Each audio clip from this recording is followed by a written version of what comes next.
Tonight, or would I lie to you? He's a broadcasting miracle. It's Eamon Holmes. He waxes satirical. It's Hugh Dennis. And their team captain, Lee Mack. And facing them tonight, I can't say his name. It's Peter Serafinowicz. Of Peep Show fame, it's Olivia Colman. And their team captain, David Mitchell. But first, permanently damage your larynxes in appreciation of your host, Angus Deaton.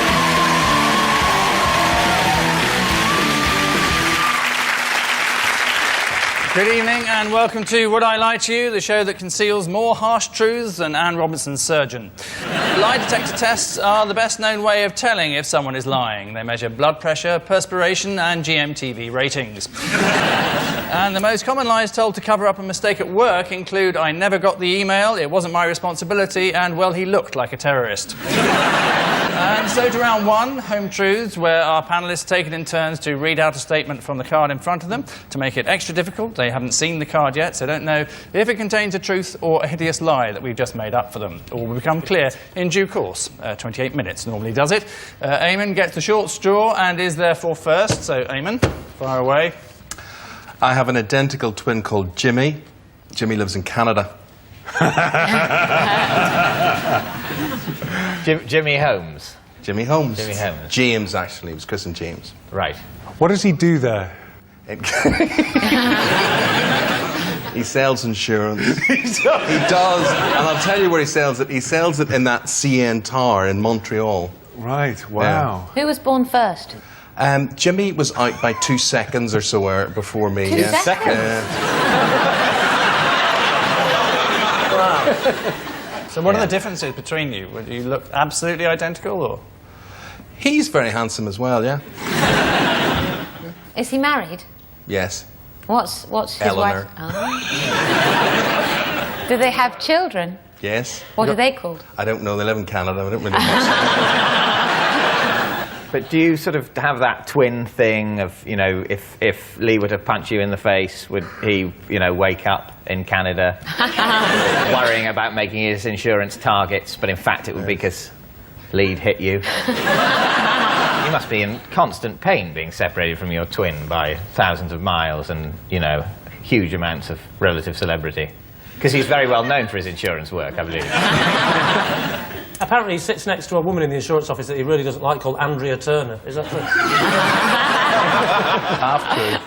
What would be great is if we all said lie, and then you said, ladies and gentlemen, Jimmy Holmes! But when you look round, Eamon wasn't there. He just sneaked round the back. So, David and co. I think lie. Yeah, Lie. clearly it's Lie. a lie, yeah. We think it's a lie. They're saying it's a lie. Eamon, reveal the truth. Thank God it's a lie. It is a lie. Yes, it is a lie. Eamon does not have an identical twin called Jimmy, who lives in Canada. Canada is, of course, the home of Celine Dion, Bryan Adams and Shania Twain, and to think we wasted our time bombing Iraq. Peter, your home truth. Okay. In an advert starring Pelé, my voice was passed off as his voice. What was the advert about? It was a... Yes. Was it about football? You know, it was about a medical thing. It wasn't this advert that Pelé did for impotence, was it? Yes, it was. Was it really? Yeah. Because he famously did an advert for impotence, didn't he, Pelé? What, for people who wanted to be impotent? How does that work? Tired of being a slave to your cock? Cut it off and eat it. Like Pelé. Why have I never seen this advert? Where did you see this advert? Well, Pelé did an advert for impotence about 5 or 6 years ago. That bit is true. I mean, that bit is absolutely I'm true. not really in the target market, you know what I mean? Yeah, hang on, to be fair, I wasn't sitting at home after Coronation Street going, shh, this is for me. Did you do like a slogan or something at the end? Or the whole voice was you? It was mostly me, yeah. Why wasn't it Pelé? Because he's got a really quite a thick Bristol accent. What did you have to say? It was something like, after a football game, the players like to talk to each other about a lot of things, but one thing they don't like to talk about is erection problems. So, Lee and team. Well, he does. I think he does lots of voice work, doesn't he? That's an absolute lie, Hugh. I think he did it. I think he does. I thought Pellé's English is not good. I think he's telling the truth. Okay, well then I will go with my team and say that Okay, they're saying Peter is in fact the voice of impotence. Right. Peter, tell us all. And you're the voice of impudence. It's true.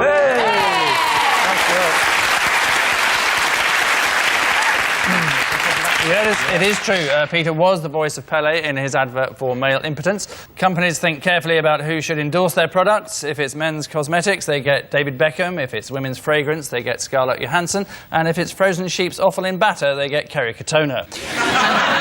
So, Hugh, your fascinating factoid. Kellogg's offered me a job in their development department after I sent them a list of new cereal ideas. Okay. Right, what?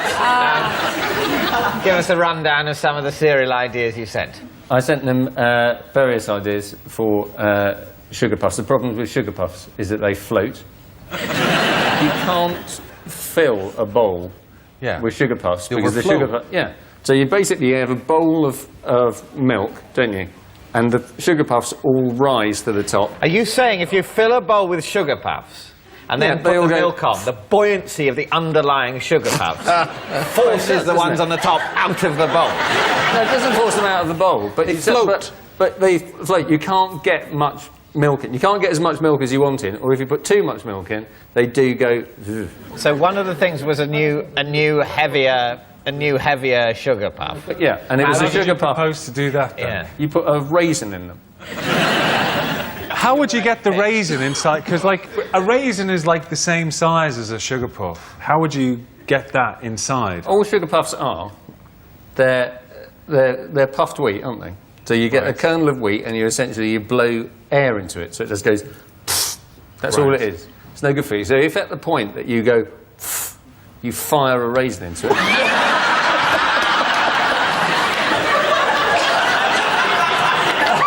It sounds ridiculous, doesn't it? And they offered you a job. They offered me a job developing solutions to problems with cereal. What are the problems? The problems are that cornflakes go soggy too quickly. And what was your solution? Lamination. So they look. So it is essentially finding a way of making them a bit more like a Frosty, but without covering them in sugar, because there's a health aspect to a cornflake that there isn't to a. So I've always thought that with Frosty. Cocoa Pops, when they first made Cocoa Pops, they put milk on it and they thought, oh no, all the colour's running. And then someone went, no, we can turn this to our advantage. I don't know, I'm believing this. Yeah, me too. You seem to know quite a lot about your cereal. Yes. I think we think it's true. Yeah, Okay, they're definitely. saying it's true. Hugh, truth or tripe? It's a lie.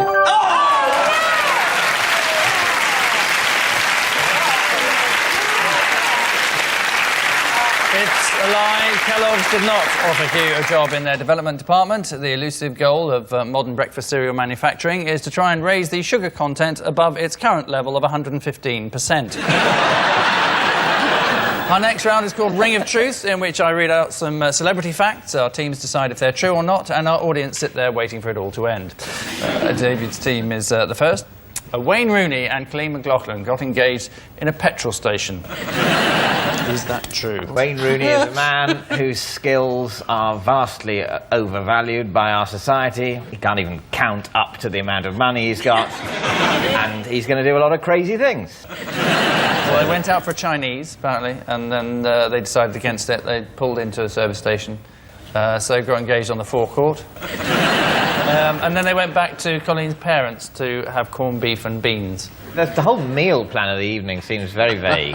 So they were on their way to Chinese, and the sight of a service station distracted them. But then actually the whole glamour of petrol held them up on the forecourt. So then the proposing hams, and then they said, actually, let's not go and queue up with trays. Let's go and impose ourselves on a very strictly catered corned beef and beans evening, meaning that no one has quite enough corned beef and beans. It's typical of the thoughtlessness of the youth of today. They're neither of them that bright, are they? She's launched a perfume, hasn't she? Oh, yes. Called Coleen, and then with a little cross after which maybe a kiss, or maybe because she can't spell her own surname. I'm not sure which. Yeah. Colenex.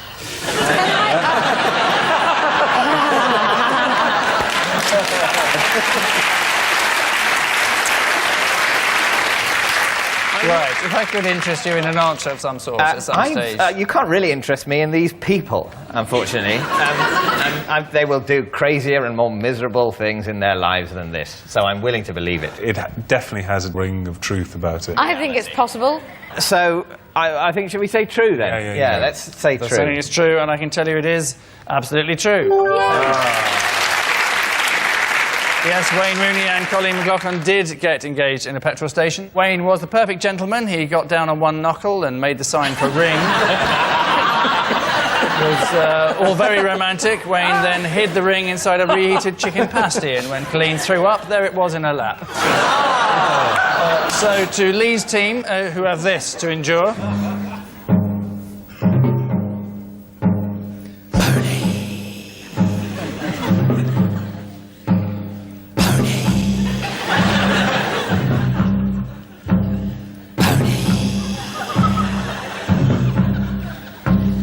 Pony's coming, watch it, man, pony's coming, watch it, pony's coming, closer, he gonna get you. Napoleon Bonaparte, Napoleon Bonaparte, you're finished before you can start, 'cause Boney, he never failed. Boney reason, better than a white man reason, track man, better than a black man, track man, stop running, give it away, Boney's coming.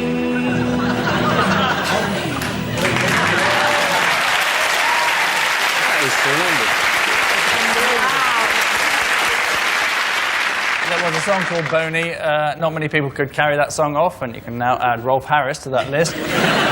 So here is your related fact. Rolf Harris has chosen to be cryogenically frozen when he dies. They look very similar, those two, don't they?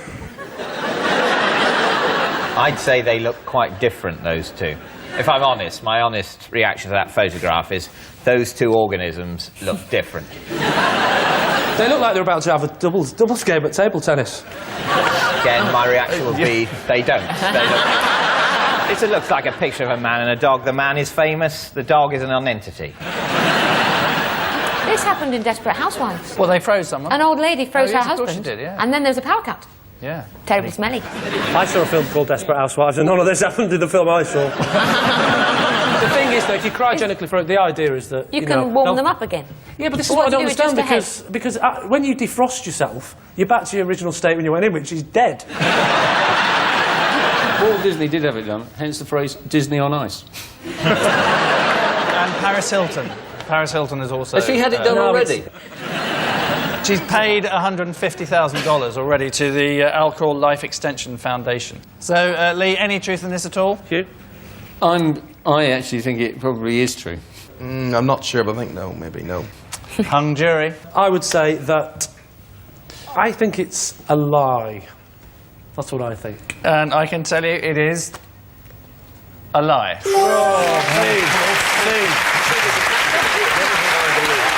It is completely untrue. Rolf Harris has not chosen to be cryogenically frozen when he dies. As befits the star of Animal Hospital, he's going to be tearfully put down and buried in a shoebox. So at the end of that round, it's Lee's team who are oozing with confidence, leading as they are 4-2.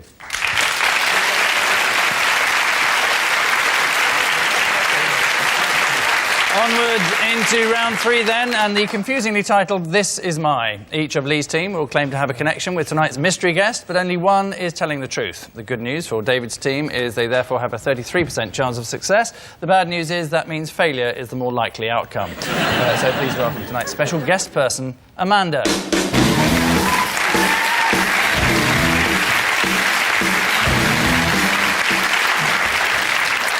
So Lee, what is Amanda to you? This is Amanda, and she is a woman who gave my dog mouth-to-mouth resuscitation after it was run over by a car. Eamon, perhaps you'd like to explain your relationship with Amanda? Well, as you can see, this is the lovely Amanda, who I know because she was Angelina Jolie's double in Tomb Raider. And finally, Hugh, what's Amanda to you? This is Amanda. We came third in last year's Goodwood pantomime horse dash. So that's the choice. A canine rescuer, according to Lee, a Hollywood stunt woman, if we believe Eamon, or half a pantomime horse, of which Hugh was the other half. So David's team, your witness. Lee, where did your dog get into difficulties? You say difficulties. It was hit by a car, so it was... Right. We were on a common near my house, and I let the dog go in the common. He ran out into the road.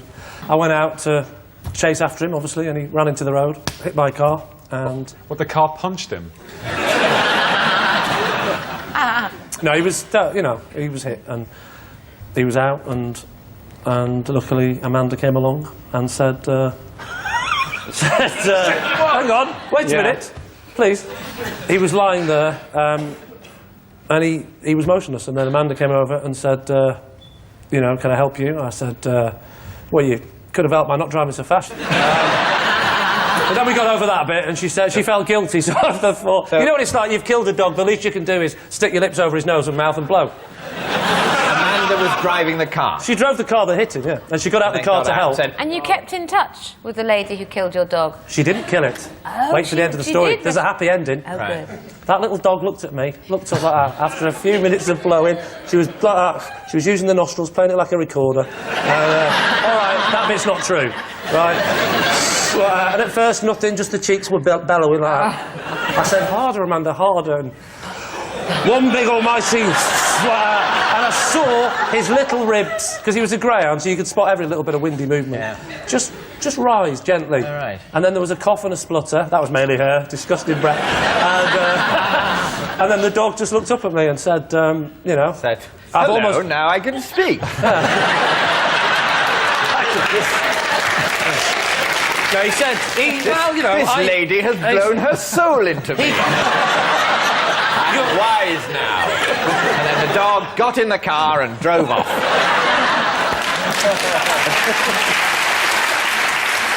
What was the make of car? It was a Dalmatian. Oh, car. It was a grey car, I remember that, because I remember thinking, that's ironic, my dog's black and white, combine that and you got a grey car. Greyhound. You said greyhound. It was. Half greyhound, half Dalmatian. Want to try cross-examining any others? Sorry, Goodwood pantomime horse dash. Those, I haven't heard those words together before. Well, essentially, it is a pantomime horse race. And is that an annual event? Yeah. And it's at Goodwood. How did you and Amanda end up in the same horse? Because Amanda is a friend of my wife, and it was therefore safe for me to be with Amanda. Who was front, who was back? I was back. Were you bookie's favourite to win? I'm not sure there was much betting on it, to be honest. Who did win? Damon Hill. He was in a car, though. Eamon, how do you know Amanda if she's Angelina Jolie's body double? So I have this thing for Angelina Jolie. Not being able to get close to Angelina, didn't return my calls, my letters, anything. I read about Amanda being Angelina's stunt double. Where did you read about this? Oh, everywhere. It was well publicised. I mean, I remember, yeah. It made 5 minutes on my Saturday morning 5 Live radio programme. It was very good interview to be able to talk and meet up with the woman that would be the nearest I would get to Angelina Jolie. So what kind of stunts did she do then? Well, she jumps a lot. As a matter of fact, if you watch closely, in Tomb Raider 2, Amanda jumps from an airplane and lands in a jeep as Angelina Jolie. So, yes, that's what she does. What's her surname? Kemp. Hugh, what's her surname? Robertson. Robertson. Lee, don't bother. Where does Amanda live? Amanda lives in Oxford. What's funny about that? I'm sorry. Well, no, actually, I grew up in Oxford, so that it does exist. Yes. So David's team is this woman Lee's dog's lifesaver, Eamon's movie star stunt double, or Hugh's other half in the pantomime horse? I have to say, at the moment, what are you thinking at the moment? I would say, having studied Hugh's techniques over the evening, that I think he's telling the truth. And he was trying a sextuple bluff. What number bluff is the truth? Infinity bluff. Yeah, well, it's either Hugh or Eamon. What, you're dissing Lee altogether? Well, yes, I'm afraid I am. If it turns out that's true, then, you know, it's an odder world than I thought. I'm thinking Eamon. Right. Well, I'm going to go. He's always right. Yes. Well, I'm going to go with Peter, and I also think it's Hugh. I think it's Hugh's pantomime horse. Okay. Well, perhaps Amanda would like to reveal her true identity. I was Angelina Jolie's stunt double in Tomb Raider 2. You know what the best thing is? Right, so if you already got that worked out, we're going to ask you that. Thank you very much indeed for joining us. Good work, team. Angelina, of course, recently got an Oscar from Cambodia, along with a Darren, 2 Michaels and a David. All of which means at the end of that round, it's David's team who are praying for a miracle. Behind us they are 5-2.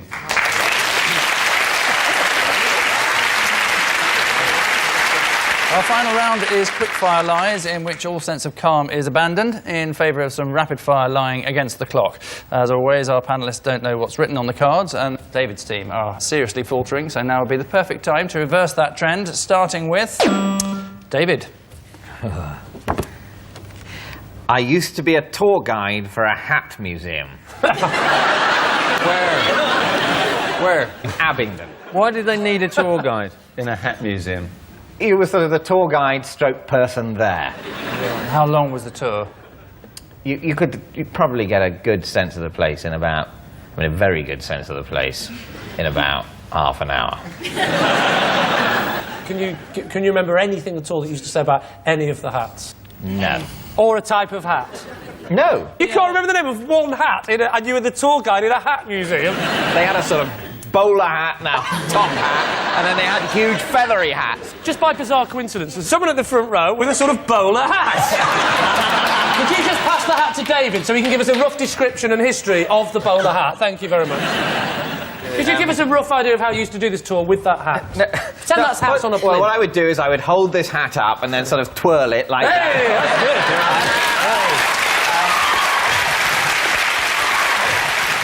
good. What kind of people went to the hat museum? Oh, losers.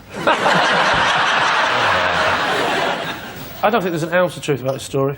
No, I don't. He did it. You don't believe him, do you? I do. So, Lee. It's true. Eamon thinks it's true, but this time I'm going to go with Hugh. You're saying it's untrue. David, tell us the truth. True. It is, in fact, a lie. Good. Yes, it's a lie. David has never been a tour guide for a hat museum. If you can't imagine what a hat museum is like, then think of a glove museum with half as many exhibits. Next, Olivia. I once pulled a boy by pretending to be French. When you say pretending to be French, do you mean with the look, the accent, or the language, or all three? It was dark. Right. I like the way you changed the question to how light was it in the room? I'll make my own questions up. Strawberry, that's my favourite jelly. Do you speak French? Oui? And what was his name? What was he called? Johnny. Johnny. What was Johnny's surname? Garlic. Johnny Garlic. What a bizarre coincidence with the French, that was. Over there. I don't know what I'm talking about. You didn't think to say, Garlic hello, I bread. am French, what is your name? Johnny Garlic. I can't think of anything to say now because there's no connection. What point did he work out that you weren't French? The next day, when I told him I wasn't French. The next morning, you mean? No, it wasn't like that. I mean, he was at the same beach the next day. Where was this? By the sea. You missed out the middle word. In what by the sea? In Cornwall by the sea. And were you... That was the place called Cornwall. Cornwall on sea. Where in Cornwall? Where in Cornwall? Yes, where in Cornwall? It's right by the sea. So what was your opening line? What was your chat-up line? Hello. What was the second one? Hello again. Do you want to see the Madonna with the big boobies? So you think... I tend to believe it's not. You don't think it's No, I true? think it's What do you think, nonsense. Eamon? I think she looks French, Yeah. and therefore I think she's double bluffing. I think it's true. You think it's true? You think it's a lie? OK, we'll say it's true, shall we? Okay, Olivia, are you lying through your teeth? It's true.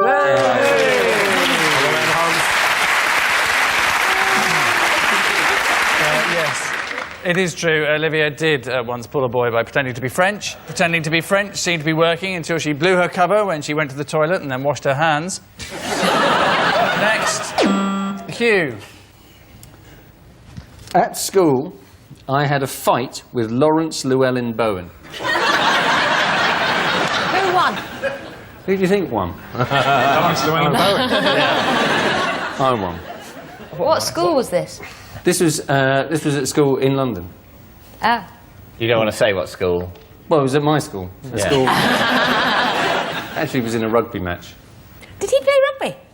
He did play rugby, Crikey. but he played for another school, and we had a fight when I was playing on one team and he was playing on the other team. The thing, I didn't know he was Lawrence Llewellyn Bowen because I knew he was called Lawrence Llewellyn Bowen, because he only later became Lawrence Llewellyn Bowen.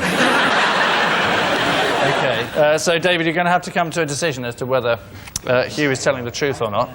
I think it sounds plausible, but I think it sounds too plausible. So I think he's lying. So plausible, it's untrue. Yeah. The only thing is, Lawrence Llewellyn Bowen, I've never met him, but isn't he not quite slight? It's very tall. Is He's very big, mate. They go on the other team. You could say anyone. Ronnie Corbett, huge man. Ronnie Corbett is a huge man. That's an optical illusion. He's about 6'4", 6'5". It's only because Ronnie Barker was the largest man who ever lived. But we think it's true. They're saying it's true. Okay, Hugh. True or lie? Lie. I was good, Yes, it is a lie. Hugh did not have a fight with Lawrence Llewellyn Bowen at school. Hugh wasn't at school in early Renaissance Britain when Lawrence grew up. In fact, Lawrence is, however, an expert in self-defence. He finds it handy when people see what he's done to their houses. Which, in polite interruption, means that at the end of our final round, it's Lee's team who are tonight's Happy Bunnies, having run away with it 8-6.